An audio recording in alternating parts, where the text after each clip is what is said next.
بسم الله والحمد لله والصلاة والسلام على رسول الله. يا ربنا افتح لنا أبواب الفهم وزدنا علما وتقوى واغفر لنا ذنوبنا وارفع عنا الجهل وسهل علينا الطريق إلى الحكمة. I wanted to talk about the problem of madhab fanaticism and how it is that continues till today in a number of different forms. In the past, there was the problem of disregard for differences of opinions between the madhab as being legitimate. And so what you found was that each madhab would incline into its own circle.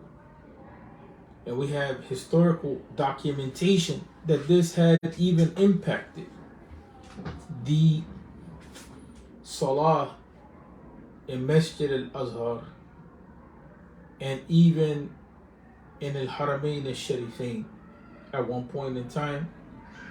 Not to mention that there was a great degree of intolerance that was manifested between the adherents of one madhab towards other madhab when it came to issues such as a marriage and so on and so forth. So it moved beyond the issue of praying together, and it went into things like not even considering marriage based on the idea of what madhab that person followed. And so we find historically documented that even there's discussions that raise the question whether a Hanafi can marry a Shafi'i. And we find historical documentation that the Maliki and the Hanafi and the Hanbali and the Shafi'i, they would pray Salah in their own congregations and not together. And then one point that changed matters historically was in part the different movements that were pushing to break that fanaticism. And then there was this push that came by the scholars in Saudi in which they brought a scholar from Egypt who was of the school of Hadith, and they had him to lead the Salah, and they began to institutionalize some sort of trend in which tolerance was beginning to develop. You also had efforts like the effort of Sheikh Said Sabiq, and you in his effort you find that there was an attempt to become more familiar with the different madhab and so on and so forth. And so that was a time period in which there was heavy madhab fanaticism, more so than in today's time period. In today's time period, we're able to appreciate the madhab in a much more respectful way, although from time to time we see madhab fanaticism. The idea of madhab fanaticism, we witnessed it some time ago in the early 90s in the US when there was a conference, and some of the more notable speakers such as Dr. Bilal Phillips, such as Shaikh Yusuf, they were in that conference, and when it came time for Salah, people divided up, even to the point where it was mentioned to me عن طريق عين الشاهد, by a person that was there, witnessed and experienced the reality that when they organized the Salah, they had organized it in such a way that even they didn't follow the same Qibla. And it was based on this idea of everybody following their own school of thought. That had reached here in the US. In the UK, up to now, we find that people are barred from the masjid, in specific women. They're barred from entering into the masjid based on the stringency that some people have when it comes to following certain Hanafi opinions. But for the most part, when it comes to the issue of following the madhabs, we have seen a major change that has taken place in the attitude of the general community of Muslims, where there's more of an appreciation for the type of knowledge which comes from madhabs. Although at times there's not a true understanding of the way that madhabs work and the way that fatwa works, there's still some reformation that needs to be done in the thinking of the people when it comes to actually respectfully and scholarly and scholastically dealing with the madhab in the proper way. But one of the phenomena that we have is the problem of the concept of tarjih. And the concept of tarjih is when someone claims that one opinion is stronger than another opinion. I'll give you an example, and this happened recently to me on a personal level. Although the live is not based on my personal experience, or it's not as a reaction of what happened on a personal level, but it's more having to do with the problem of fatwa. And so the issue has come up wherein we see people that they follow a particular group of scholars, and they know one opinion that comes from that type of scholarship that they follow. And that type of scholarship takes a position. Like, say, for instance, in the case of the Maliki madhab. In the case of the Maliki madhab, dogs and pigs are not considered impure, based on the principle that every living thing is pure, and life itself is a rationale for considering the purity of a thing. That's a scholarly principle that's operational in the way that it is that the Malikis deal with the issue of designating what is to be considered pure and impure, in addition to looking at detailed texts. So one of the brothers who I have some regard for, when I mentioned this opinion, and the reason why I mentioned this opinion is predicated on a problem that we have in the community when it comes to dealing with people with disabilities. But the brother didn't know why it was that I was mentioning the opinion. Now, I myself have some experience in studying the Maliki madhab. I was fortunate enough to study with a major scholar and other scholars of understanding when it comes to the issue of Maliki fiqh. It's not the only madhab that I studied, but it's a madhab that I have studied, and I took an inclination to it, especially in his usul. More so in his usul than it's more so in his research principles than in other issues. Not to mention that many of us who we come and we are born in the Americas, our ancestors were tied into that madhab. So we have a history of being tied into that madhab historically. Aside from those issues, I mentioned the Maliki madhab's position on the purity of the dog. And I mentioned how it is that Malik understood it from a number of different evidences. Firstly, Malik understood it from the angle of the Quran itself, where the Quran indicates the purity of the dog when the Quran deals with the issue of the dog being used for hunting, and no requirement made for washing of the basically the prey or the animal that is hunted, whatever is gained in the process of hunting that a dog is employed. The Quran, not even a hadith, in addition to mentioning the Quran, obligate the believers to wash where it is that the dog laid its teeth and slobbered its saliva.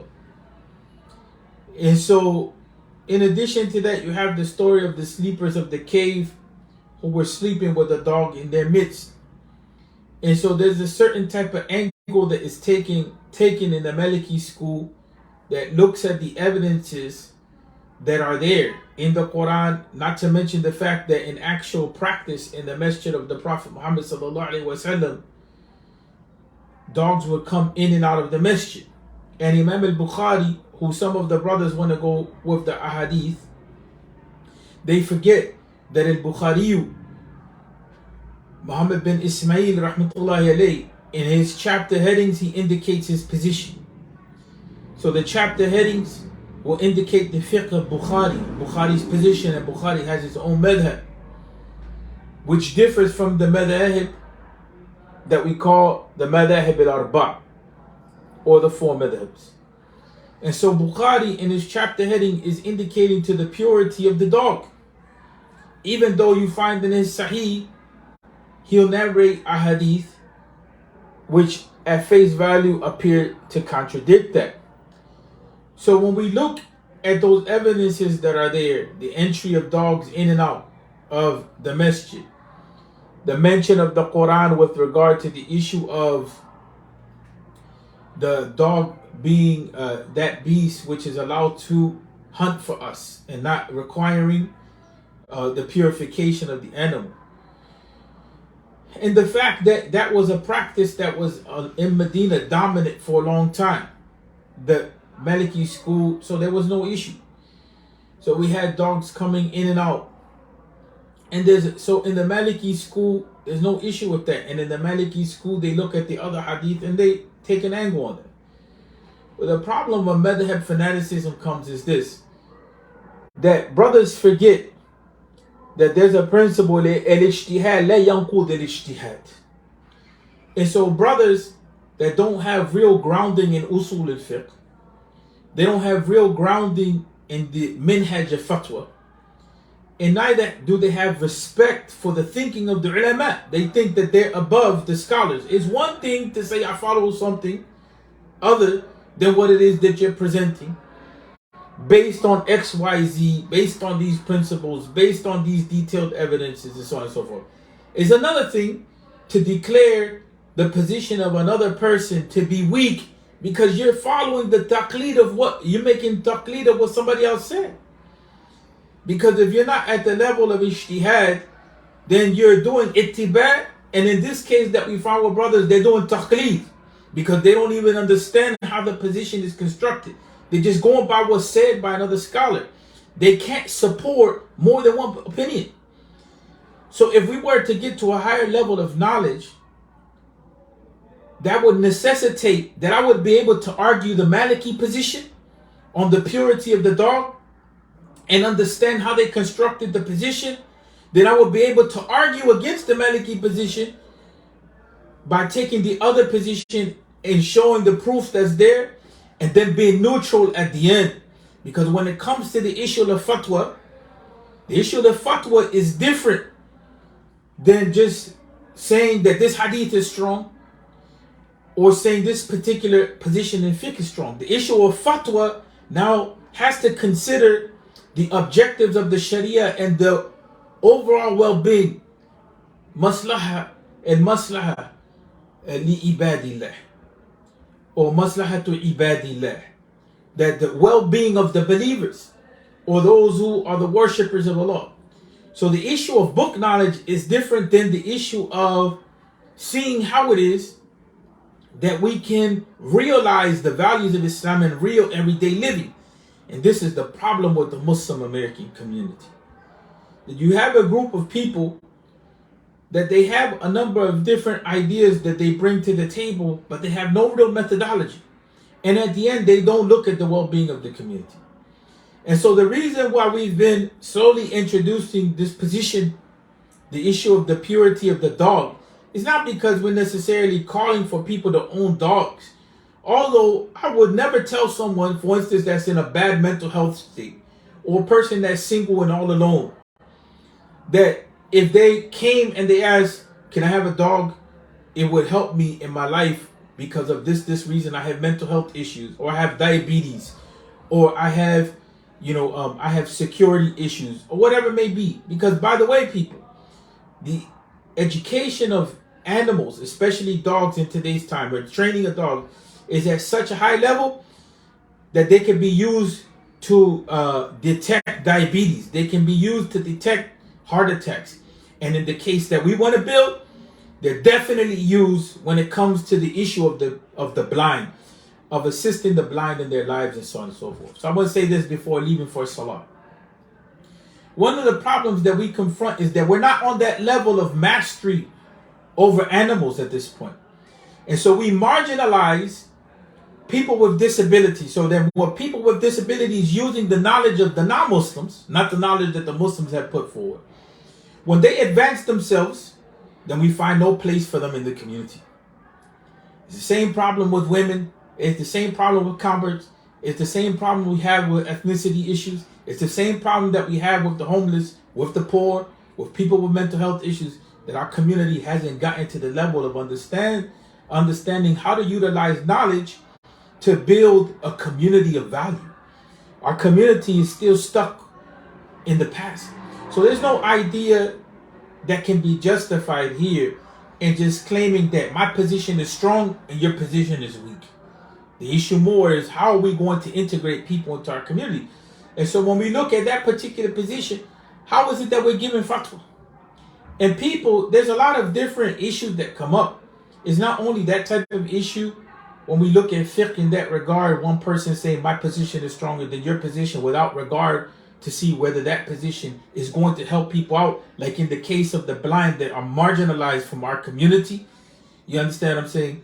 And we talk about all kinds of issues, and the case can be made, when people talk about, well, a wheelchair can enter the masjid. Actually, entering a wheelchair in the masjid is probably more problematic than entering a dog that's trained, that has a whole process of safeguarding that dog, whether it's bootlegs or whether it's some type of mouth grip that protects the saliva from spilling out. It is the same issue that we're going to run into when we talk about sisters not coming to the masjid when they're on their menses and so on and so forth. We have to understand that the fiqh is there for the facilitation of life. It's not there to be followed just in a regimented way. We have to look at the objectives of the Sharia, and we have to look at the safeguarding of the dignity of our community and the inclusion of people in our community. There's no actual tangible evidence for showing the prohibition of a dog coming into the building of a masjid. You understand what I'm saying? You may be able to argue for going into the musalla, but even, in that regard, technically speaking, it's not going to be because the dog is impure. You understand what I'm saying? It's going to be because of the, what is the dalil that if you have a dog around, that the angels are actually not going to come? You understand what I'm saying? Where's the actual substantiation? You can say one hadith, but then when you look overall, you know what I'm saying? If that's the case, then why would the dogs be allowed to enter in and out of the masjid of the Prophet sallallahu alaihi wasallam? Don't give me the excuse of saying that because they didn't have fences. They could have constructed fences. Where's there the clear evidence of saying kick them out, or they're a problem, they're stopping so we have to learn how to realize that when we have texts that seem to contradict each other, we have to learn how to read them. In any event, I have to pause there because of Salah. Assalamu alaikum wa rahmatullah.